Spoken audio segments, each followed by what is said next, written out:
चरिन आचरण को श्रुति निंदित बतराए।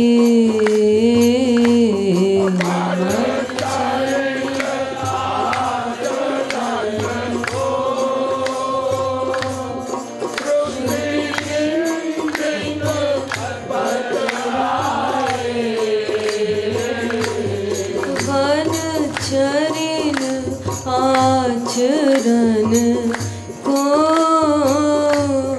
श्रुति निंदित बतराए।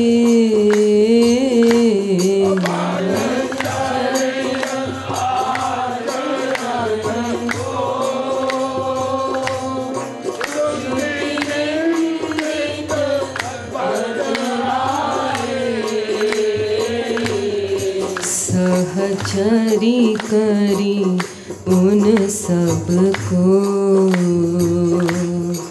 सहचरी करी उन सबको निज भुज भरी उर लाए। सहचरी करी उन सबको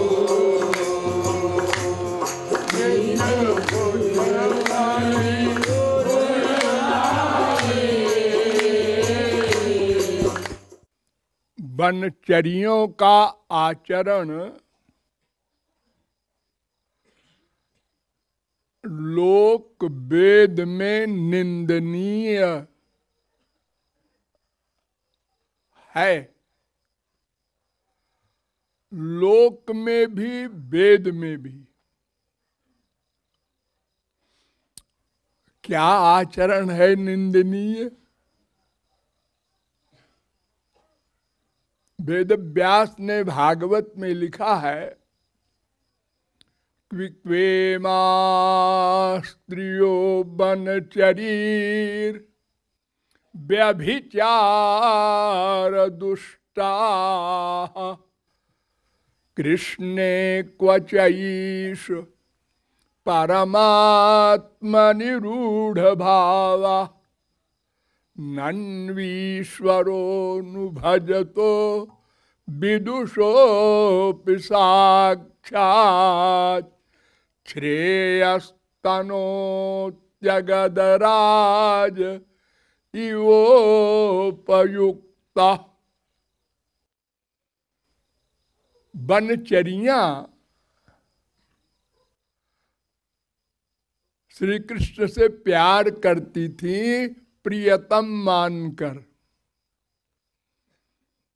श्री कृष्ण से विवाह नहीं हुआ था, चोरी चोरी प्यार करती थी। घर में पति मौजूद है और चोरी चोरी प्यार कर रही हैं। हमारे संसार में ऐसी स्त्री को व्यभिचारिणी कहते हैं और वेद में ऐसी आचरण वाली स्त्री को घोर नरक की प्राप्ति होती है, क्योंकि वो पतिव्रता नहीं है, पर पुरुष से प्यार करती है। तो वेद व्यास कहते हैं व्यभिचार दुष्टा, इतना खराब आचरण वनचरियों का था, लेकिन किसके प्रति था?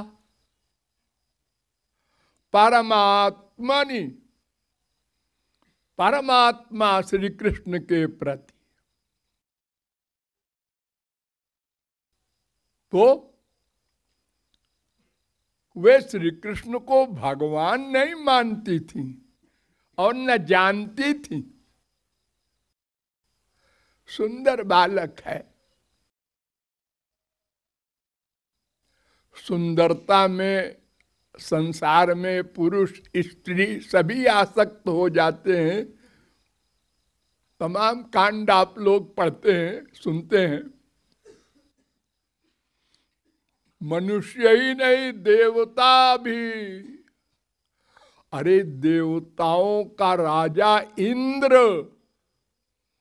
हमारी इंडिया के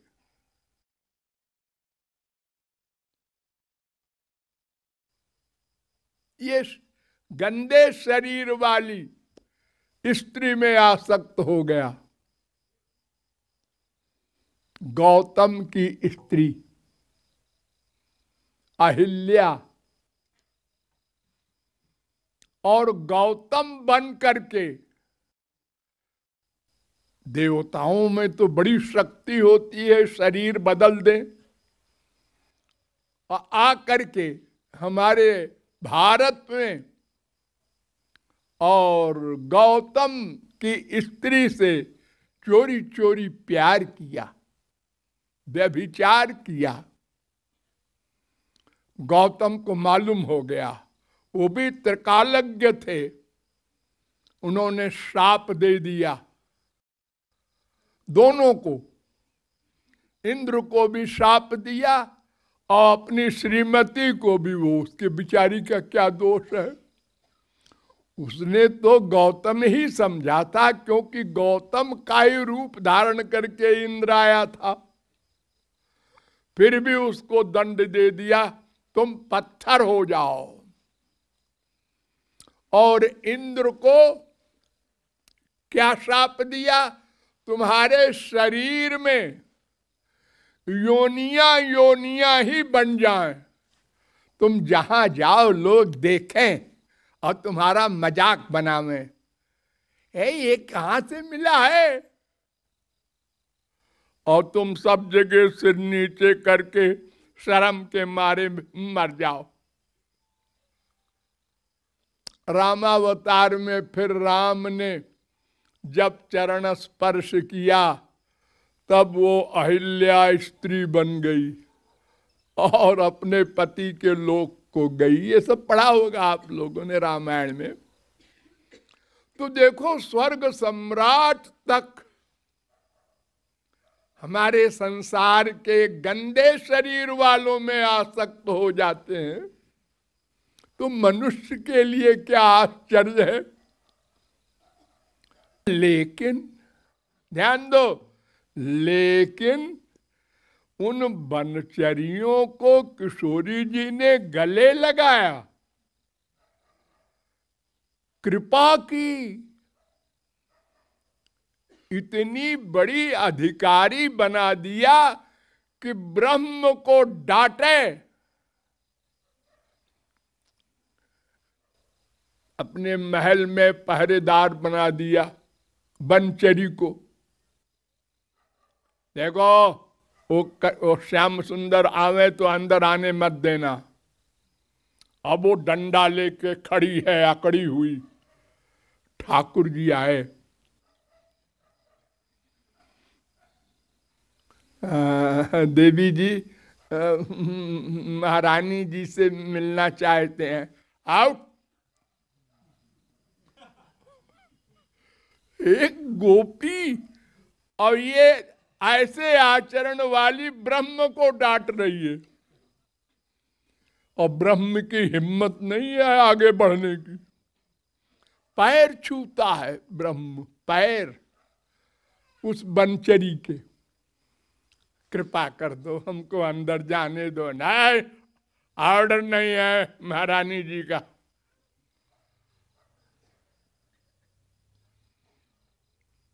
तो ऐसे आचरण वाले का इतना ऊंचा स्थान क्यों मिला, कैसे मिला? वेद व्यास ने उत्तर दिया, नन्वीश्वरोऽनुभजतो विदुषोऽपि साक्षात् श्रेयस्तनो जगदराज।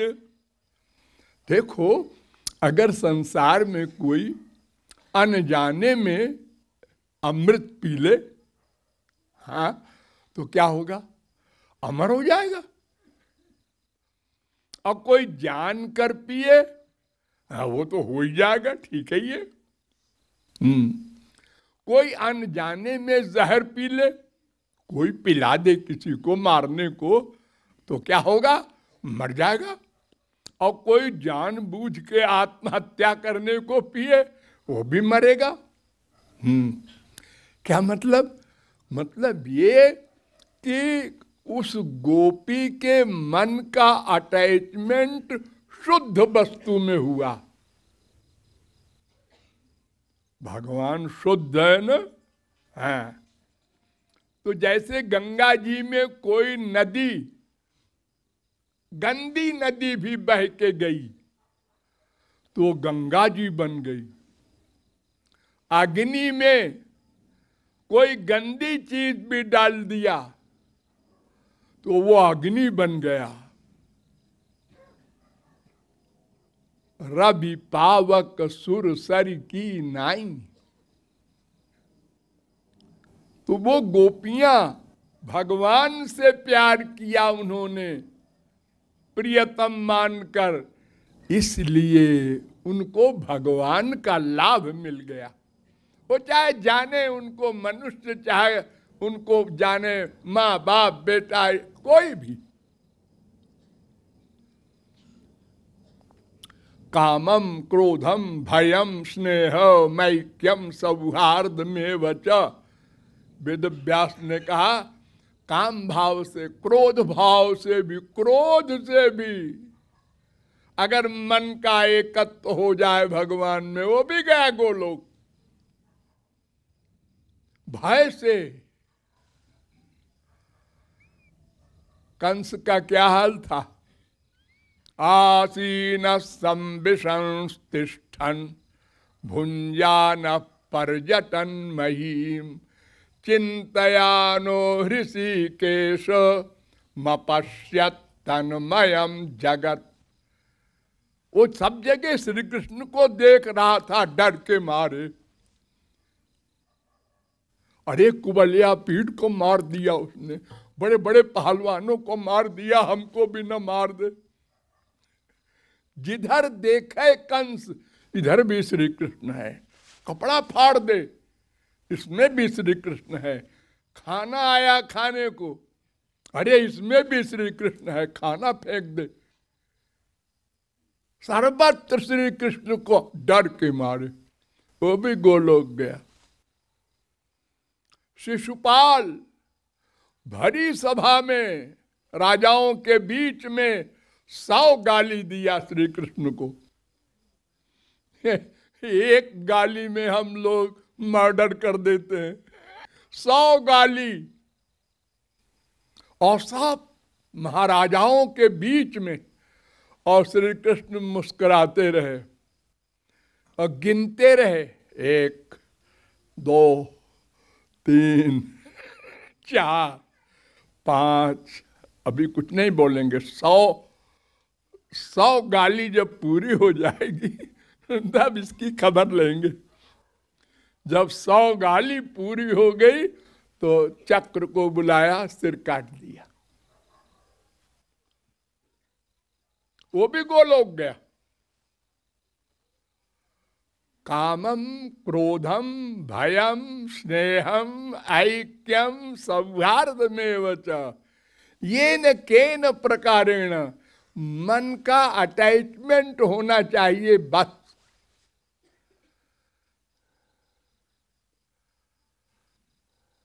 जबान पर गुलाब जामुन आवे, चाहे जबरदस्ती कोई ठूस दे, चाहे धोखे में आ जाए, चाहे आप स्वयं प्यार से खाएं, वो तो मीठा होगा, अपना काम करेगा वो। तो किसी भी भाव से भगवान से मन का संबंध होना चाहिए, मन का। ये रट लेना, खाली शरीर के संबंध में 0/100 मिलेगा। मन का अटैचमेंट हो प्लस 100% हो, ये शर्त है। अरे आज जगत गुरु शंकराचार्य सन्यासी होकर जो निराकार ब्रह्म के उपासक थे, उन्होंने कहा कि वे श्री कृष्ण हमारी गति हैं। कौन? नाथे तिश्रुतयो न तत्वमतयो घोषस्थिता गोपिका जारिण्य कुल जाति धर्म विमुखा अध्यात्म भावम जजु। अरे बनचरियां, गोपियां, विवाहित ब्रह्म के विषय में शुरू का जो होता है अथा तो ब्रह्म जिज्ञासा, वो भी नहीं जानती थी। अंगूठा छाप में पढ़ी लिखी।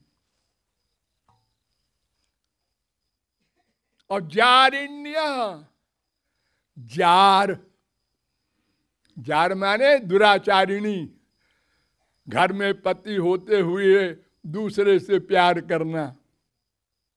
और कुल जाति धर्म विमुखा, अपने खानदान की परवाह नहीं, जाति की परवाह नहीं, धर्म की परवाह नहीं, परलोक की परवाह नहीं, और अध्यात्म भावम जजु, वो भगवान के लोक में गई।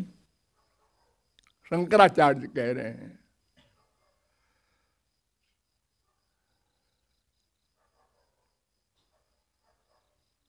तो जो ऐसे दयालु श्री कृष्ण हैं, तो वो नारायणों में गति, वे हमारी गति हैं। वो हमको अपने लोक में जगह देंगे, कृपा करेंगे, ये शंकराचार्य ने कहा। तो बनचरियों का आचरण संसारी दृष्टि से खराब था, वैदिक दृष्टि से खराब था, लेकिन वेद में, शास्त्र में कहा गया, अगर किसी भी भाव से मन का अटैचमेंट शुद्ध वस्तु में हो जाए तो वो अशुद्ध शुद्ध हो जाएगा। अशुद्ध तो शुद्ध रहेगा ही।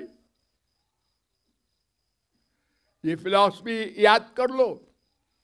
शुद्ध वस्तु में अशुद्ध वस्तु का अटैचमेंट मन का हो जाए, किसी भी भाव से हो जाए, तो अशुद्ध वस्तु को शुद्ध वस्तु शुद्ध कर देगी। जैसे मैंने बताया, जहर और अमृत ये संसारी वस्तु है, लेकिन अपना कमाल वो करेगा शरीर में। ऐसे ही मन शुद्ध वस्तु में अटैच्ड हुआ तो वो शुद्ध हो जाएगा, उसी को प्राप्त हो जाएगा। तो सुनने में, साधारण बुद्धि में तो बनचरियों का आचरण निंदनीय था, लेकिन वेद शास्त्र और भगवान के दृष्टिकोण से वो इतनी वंदनीय थी कि ब्रह्मा शंकर चरण धूलि चाहते हैं बनचरियों की। उद्धव सरी के परमहंस कह रहे हैं, आसामहो चरण रेणु जुषामहंस्याम। ज्ञानियों के नेता उद्धव कह रहे हैं, हे श्री कृष्ण, इन बनचरियों की चरण धूल पाने के लिए हमको कोई पेड़ बना दो, ब्रज में वृक्ष बना दो, वृक्ष। हम खड़े रहेंगे एक जगह, जब ये गोपियां चलेंगी हवा से, इनकी चरण धूल मेरे ऊपर पड़ेगी तो हम कृतार्थ हो जाएंगे। ये ब्रह्मा भी कह रहा है, तद्भूरि भाग्यमिह जन्म किमप्यटव्याम यद गोकुलेपि। हे श्री कृष्ण, हमको ब्रज में कोई वृक्ष लता पता बना दो तो इन बनचरियों की चरण धूल मिले।